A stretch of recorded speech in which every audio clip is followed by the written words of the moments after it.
শুধুমাত্র ক্ষমতায় চিরদিনের জন্য থাকতে তারা পার্শ্ববর্তী দেশের দিল্লির কাছ থেকে একটা তকমা নেওয়ার জন্য, তার সমর্থন নেওয়ার জন্য সবকিছু উজাড় করে দিয়েছে। আর শেখ হাসিনা চেয়েছে নিজের স্বাধীনতা বিক্রি করে হোক, সার্বভৌমত্ব বিক্রি করে হোক, আমি আমার ক্ষমতায় থাকতে হবে। জুলাই হচ্ছে দীর্ঘদিনের যে সঞ্চিত ক্ষোভ, সেই ক্ষোভের চূড়ান্ত বহিঃপ্রকাশ হচ্ছে জুলাই। আর জুলাই চেতনা কি? দেখুন, অন্য যে কোনো আদর্শ সেটা তো মনে থাকতে পারে, আর চেতনা সেটা হচ্ছে হৃদয় দিয়ে হৃদয়ঙ্গম হয়।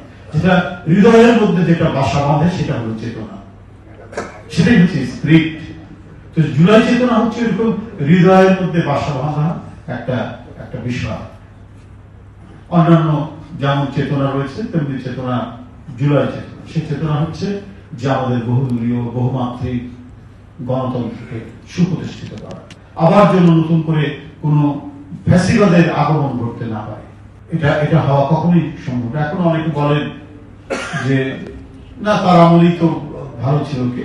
ফ্যাসিবাদের লোকরা তো এখনো আছেন বিভিন্ন জায়গায়, তারা তো ঘোরাফেরা করছে, তাদের প্রচুর অর্থ আছে, বৃত্ত আছে, তাদের টাকা আছে, পয়সা আছে।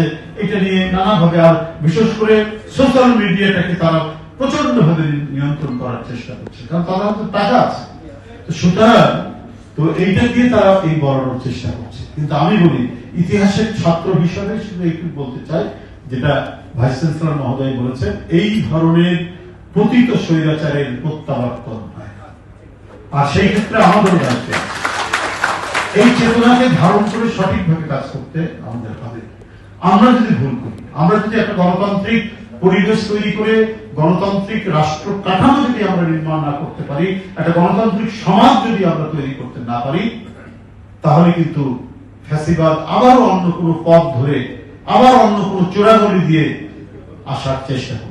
লোডশেডিং কিংবা ঘরের বাইরের তীব্র গরমে ওয়ালটন রিচার্জেবল ফ্যান থাকলে থাকবে শুধু বাতাস আর বাতাস।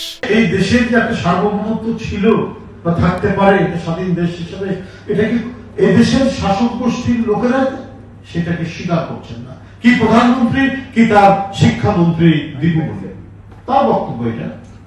দেওয়া নেওয়া করে কি বন্ধুত্ব হয় নাকি? মানে এদিক দিয়ে যাবে আর আমরা পয়সা নেব? কিভাবে দেশীয় সার্বভৌমত্বকে মাটির সাথে তারা মিশাতে শুরু করেছে? শুধুমাত্র ক্ষমতায় চিরদিনের জন্য থাকতে তারা পার্শ্ববর্তী দেশের দিল্লির কাছ থেকে একটা তকমা নেওয়ার জন্য, তার সমর্থন নেওয়ার জন্য সবকিছু উজাড় করে দিয়েছে। এটা দেশের মানুষ কতদিন সহ্য করবে? এটা দেশের মানুষ কতদিন এটাকে তারা ধারণ করবে? প্রতিবাদ করেছে বাংলাদেশ জাতীয়তাবাদী দল বিএনপি এবং এদেশের একজন সত্যিকারের জাতীয়তাবাদী নেত্রী বেগম খালেদা জিয়া। সেই প্রতিবাদ ধরে তার যে অসীম সাহসী নেতৃত্ব নিয়ে গোটা জাতিকে তিনি ঐক্যবদ্ধ করেছেন। ওই কাজটি করতে হবে। সেটি হলো, ওরা যা যা করেছে আমরা তার বিপরীতটা করব, তাহলেই ভালো কাজ।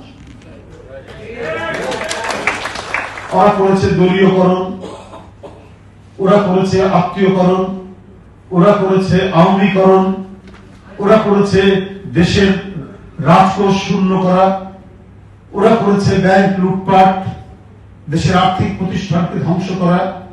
এই কাজগুলো, বিপরীত কাজগুলো আমরা করলেই সফল হব। আর শেখ হাসিনা চেয়েছে নিজের স্বাধীনতা বিক্রি করে হোক, সার্বভৌমত্ব বিক্রি করে হোক, আমি আমার ক্ষমতায় থাকতে হবে।